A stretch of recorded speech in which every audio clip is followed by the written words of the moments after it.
রজব মাসের 24 তারিখের রজনীতে রব্বুল আলামিন বাংলাদেশের মধ্যপাড়া যুব সমাজের উদ্যোগে আয়োজিত 17তম বার্ষিক ঐতিহাসিক ইসলামী সুন্নি মহাসম্মেলনে ঐতিহ্যবাহী বাংলাদেশের মধ্যপাড়া সাজিদা শওকত মসজিদ মাঠ প্রাঙ্গণে আয়োজিত যুব সমাজের উদ্যোগে এই বিশাল ইসলামী সুন্নি মহাসম্মেলন আসতে পেরে বসতে পেরে আমরা খুশি না বেজার?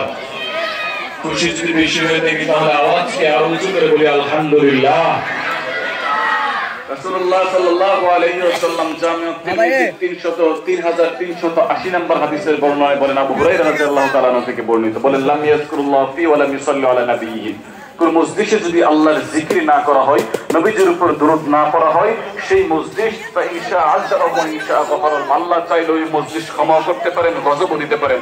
আমরা গজব চাই না, আমরা রহমত চাই। এই জন্য আমরা সকলে পড়ি, নবীজির উপর দরুদ পড়ি সংক্ষিপ্ত সাল্লাল্লাহু আলাইহি ওয়াসাল্লাম। সম্মানিত উপস্থিতি, আপনাদের সামনে প্রধান বক্তা, বিশেষ বক্তা তারা আসার পূর্বে কিছুক্ষণ আলোচনা করবে ইনশাআল্লাহ।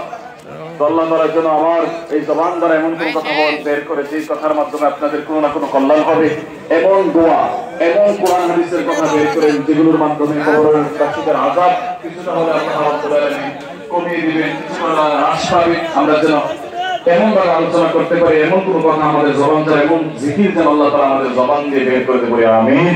আর জোরে বলেন আমিন। বিশেষ করে এই মাহফিল আয়োজন করতে গিয়ে যারা টাকা দিয়ে, পয়সা দিয়ে, বুদ্ধি দিয়ে, পরামর্শ দিয়ে যেইভাবে সহযোগিতা করেছেন, আল্লাহ রাব্বুল আলামিন প্রত্যেকের সহযোগিতা কবুল করে বলেন আমিন। যারা প্রবাস থেকে সহযোগিতা করেছেন, আল্লাহ রাব্বুল আলামিন যেন তাদেরকে প্রবাস জীবনে ভালো রাখেন। যারা দেশ থেকে সহযোগিতা করেছেন, আল্লাহ রাব্বুল আলামিন যেন তাদের কর্মের মধ্যে বারাকাত দান করে বলেন আমিন। আল্লাহ রাব্বুল আলামিন এই মাহফিলের উসিলায় যেন কবরবাসীর কবর আযাব বন্ধ করেন বলেন আমিন। আমাদের যে মসজিদের